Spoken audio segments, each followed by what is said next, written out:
Dr. Marcelo Paciani, advogado e especialista em responsabilidade civil pela Escola Paulista de Direito. Produtos ou então ao aceitarmos, não é, determinado serviço. Então, a maior parte dos acidentes de consumo ocorrem em razão da inobservância da pessoa jurídica na questão do fornecimento do serviço ou do bem de consumo, né? E esta prestação de serviço, ela deve ter a cautela, o cuidado, né?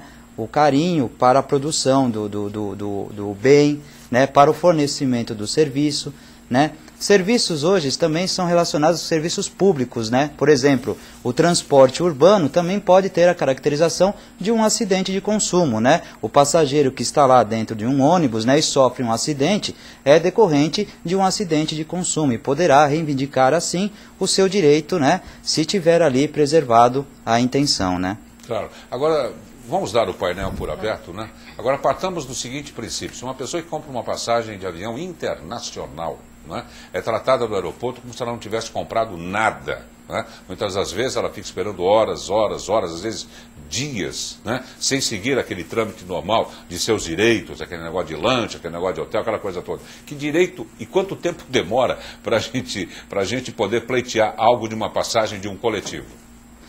Olha, hoje uma ação nessa esfera pode tramitar dentro de um juizado, que é o Juizado Especial Cível.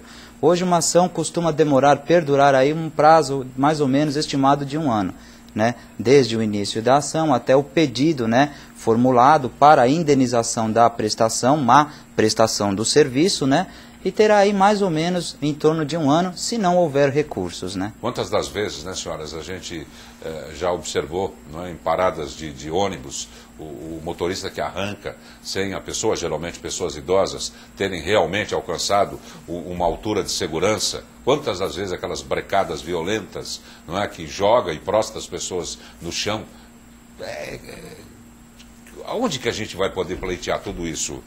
Doutor, pode complementar. O que de fato falta hoje, né, é um controle dos acidentes de consumo, né? Não existe aí uma imposição legal que tenha este controle para que possa ser verificado pelas autoridades os locais, né, os tipos de acidentes de consumo mais corriqueiros. Isto falta, né? Sônia. Isso são acidentes de consumo. Um acidente corriqueiro também é a explosão de botijão de gás, né? A explosão de botijão de gás, o uso, por exemplo, de panela de pressão, né, que tem também explosão, né? Em nosso escritório tivemos um caso de uma explosão de uma panela de pressão que afetou gravemente, né, a mulher que ali cozinhava.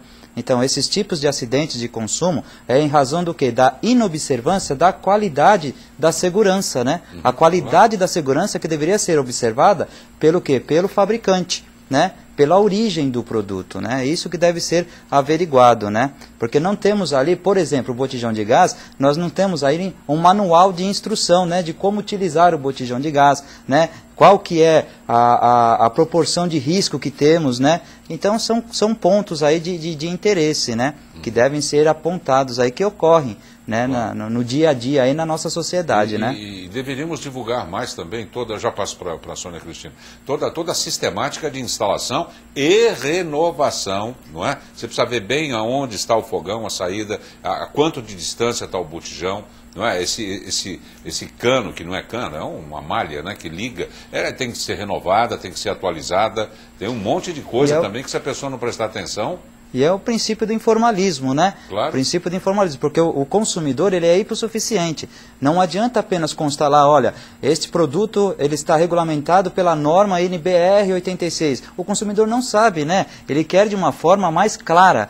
Então, o princípio do informalismo tem que estar claro, especificado de uma forma simples, para que um leigo possa ler e entender qual o procedimento, como utilizar aquele produto. Perfeito. Doutor Marcelo.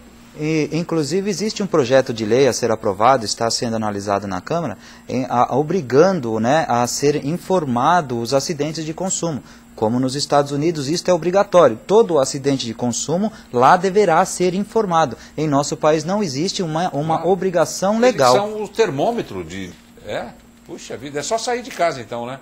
Eu costumo dizer, né, que nós já nascemos condenados, né? Condenados a sermos consumidores, né? Que... Né, a partir do momento que a gente coloca, né, o pezinho para fora de casa, né, já temos aí uma relação de consumo, e uma relação de consumo de um bem, né, fornecido pelo poder público, né. Marcelo. E a proteção, ela é ampla, né? Ela vai mais além, né, doutora? Ela vai mais além até do que o próprio Código de Defesa do Consumidor. Porque nós temos também a legislação penal que assegura também, né, que dá esse arrimo. Por exemplo, causar lesão corporal, se for de natureza culposa, também responderá no âmbito criminal, né? Tanto o fornecedor, né, como aquele que produziu o bem, né? Também temos aí essa legislação. O poder de um mau comerciante, né, que depois precisa de uma força-tarefa, não é? Para derrubar um erro de total responsabilidade do próprio, né? Até porque o consumidor, ele não precisa demonstrar a culpa, né, Darcy? Quem tem que demonstrar de que ele agiu com culpa é o próprio fabricante do produto, né? O que o consumidor tem que provar? Que ele tem que demonstrar que houve um dano e o nexo desse dano causou-lhe uma lesão. Mas a culpa ele não deve demonstrar. Quem demonstra se teve ou não culpa é o fornecedor, né? Claro. Ou o fabricante do produto. Claro. Como é que pode? E aproveitando esse gancho, né? Nessa hipótese, a responsabilidade é do próprio fornecedor, né? Se ele ofertou um produto que é um produto que não tem as especificações da venda, ele também poderá responder criminalmente, porque aí seria, de fato, o próprio estelionato, né? Vender um produto, objeto como sendo ouro, e é uma bijuteria, né? Perfeito. Doutor Marcelo. E também depende muito da idoneidade, né? Idoneidade da própria empresa, do próprio fornecedor, do fabricante do produto, né? Então o que deve ser feito? O consumidor tem que relatar isso junto aos órgãos competentes, para que fique ali registrado, marcado o nome daquela empresa, né? Daquela atividade, do produto que ela forneceu, né? Para que demais pessoas possam ter este acesso e ter o conhecimento do que está ocorrendo, né? É a sociedade que tem esta força, né? Ela apresentando ali, representando, né? E o que acontece, assim, aproveitando até o gancho na questão das indenizações, só comentar um pouco, a título de danos materiais, o que seriam os danos materiais? Os prejuízos que ele teve de fato, que ele teve que gastar com medicamento, né? com o hospital, né? Esses tipos de danos devem ser comprovados, né? Devem ser comprovados.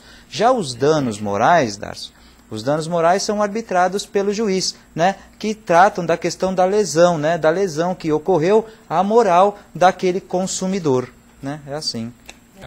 É um percentual elevado, hein? Mas deveria ser zero, né? Mas o aumento desse percentual é em razão dos brinquedos importados, né, que eles vêm lá do exterior, não tem uma fiscalização séria, né, mas assim, é o importador, nesse caso, que poderá responder, né, pela razão desses brinquedos aí que possuem esses defeitos, né? Assim... Agradeço também ao Dr. Marcelo Paciani, advogado especialista em responsabilidade civil pela Escola Paulista de Direito, e o site é www.juspaciani.adv.br. Dr. Marcelo, muitíssimo obrigado. Eu que agradeço a oportunidade. Nós que agradecemos.